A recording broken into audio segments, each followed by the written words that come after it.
you very much for your talk. Our next speaker is Dr. Srinivas Joshi, who's going to be talking on intravitreal injections, methodology, the what, when, and how of these injections. Thank you, Chitra Madam. Thanks for the invitation, AIOS and our dynamic chairman, Dr. Chitra Ramurthy. So here I'll be talking a little bit about the intravitreal injections. We all know there is plethora of anti-VEGFs available now. We have the unlicensed bevacizumab, then we have ranibizumab, now aflibercept, and now what we have is the brolucizumab, which shows that the molarity, if you see, it's slightly high as compared to the other injection and theoretically making it slightly more potent. We also have a list of biosimilars available. The list goes on and on. We have razumab, aflibercept, biosimilar. Avastins are also being started now.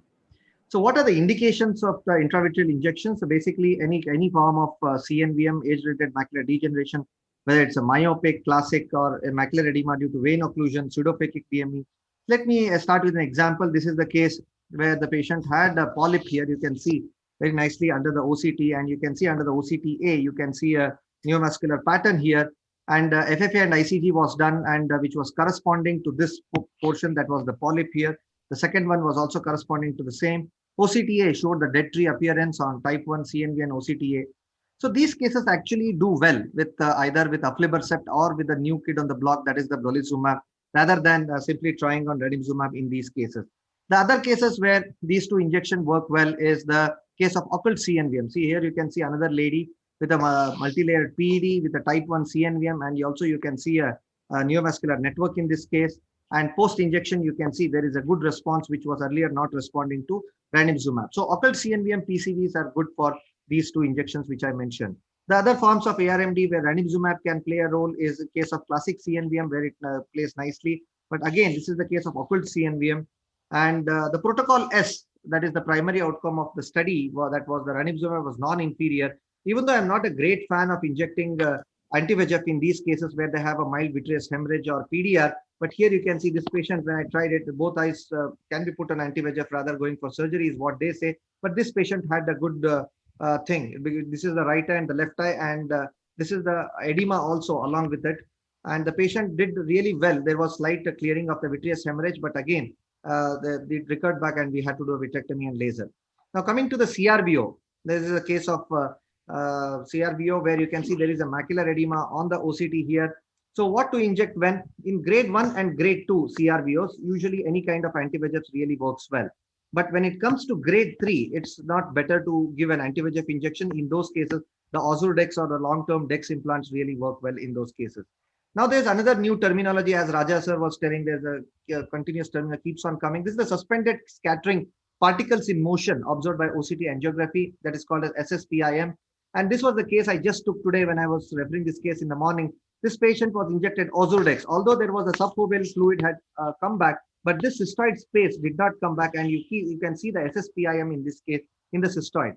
And the OCTA also, you can see here, this is the what they say is the lateral extension when they extend into the FAZ zone, and that is when they call it as SSPIM. In these cases, neither anti-VEGFs, neither Ozurdex really work well, but Ozurdex does help well in case of decreasing the cystoid spaces.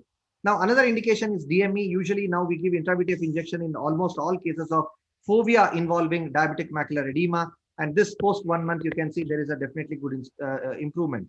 But there are other features called as the recalcitrant DME, where there is a large cystoid spaces. Like in these cases, you can see the tall cystoid spaces, especially when the giant, when it is more than 200 microns, or when there is a hyper-reflective foci, that as many as 21, I don't know who counts it, but the paper says that if there is more than 21, they have a slightly poor prognosis with anti-VEGFs, and they do well with the steroids. And the subretinal deposits, here you can see that's the cholesterol deposits, those patients are also, they say that they go well with Ozurdex, and we keep injecting that in most of these cases. There are other various indications like radiation retinopathy, choroidal mets, ROP, Coats disease, VHL, CSR, and so on. So let's look into, this is one of the video where I prefer doing it in this way, where I just try to put a small, kind of lignocaine 5 minutes before the injection, and then I just open up, putting the speculum, and I put a 5% betadine iodine, especially in the supratemporal area first, and then going on with the rest of the painting the rest of the part. And we have to make sure that the eyelashes are also painted well. And most of the studies, meta-analytic studies, have shown that 30 seconds to 1 minute of povidone iodine is good enough in killing about 91% of the conjunctival flora, bacteria in the conjunctival flora.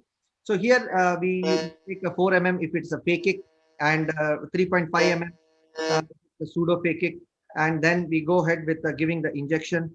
And one thing we have to make sure is after doing that, we have to give a good wash, because betadine is very irritant. We are getting a good wash is very important. The patient is very happy.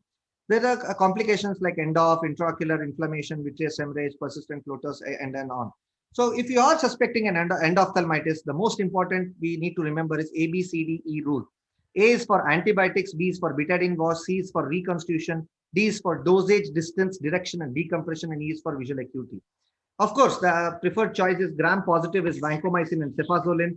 Gram-negative is amikacin, gentamicin, and cefazolin. If it is not curable, then you can go into any other higher antibiotics. And antifungals, we prefer amphotericin or voriconazole. My preferred practice is the voriconazole of 100 microgram in 0.1 ml.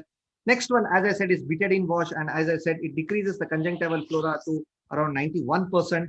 And reconstitution, I'll not go into the detail because most of us will be having it or either put it in the operation theater. That is ceftazidime, amikacin, various combinations. And my last video, I'll be ending it within 30 seconds. Here you can see here the case of endophthalmitis. So instead of removing the needle and put it, so what I advise to the general ophthalmologist, whoever, so please refer these patients to the VR surgeons because they handle it much better. So in these cases, what I do is I just put a syringe to the hub. I loosely attach it because I want to put 2 or 3 injections, preferred injections, although some authors prefer using the 2 and 3 pricks, but with the 1 prick, it can be good enough. You can remove it and then place the other rest of the injection. So lastly, I would like to say, in case of any endophthalmitis, to all the general ophthalmologists who are listening here, never lose faith, because if plan A fails, there are still 25 alphabets. Thank you very much for the patient listening. Very good talk, Srinivas. You covered it all. Just one question. Why would you not think of stopping anticoagulants for intravitreal injections? In fact, we don't do it in any of the cataract surgery because it's less bloodless surgery, right? We don't. In fact, many patients ask whether in the intravitreal surgery also you use it, but as the dictum goes that okay, you can stop the anticoagulants because the chance of the rebleed might be high immediate post-op. But for intravitreal injections, I don't prefer to stop any anticoagulant or aspirin therapy. Dr. Lalit Verma, you have any question for him? Anybody in the panel? Only thing is, I was amazed to see that video where you are painting with in the office. You are doing that intravitreal injection, so that I could identify your face. Kind of room where after we are doing it for almost 7 years now. It's a semi-sterile kind of room, not a real OT setup, but definitely we wear gloves, mask, everything is there, and almost we have given 20,000 injections for now, and touch wood, God's grace. Any thoughts on that? Any other person, something controversial, Srinivas? Yeah, if I may, Srinivas, you put that needle right in up to the hub. That can be a little dicey. You know, I would say still, I think the conventional technique of putting only half inch inside is better. Is always better. That's quite a lot. This was done by my fellow, but half the distance is always better so that it will not poke the other side of the retina. I do agree.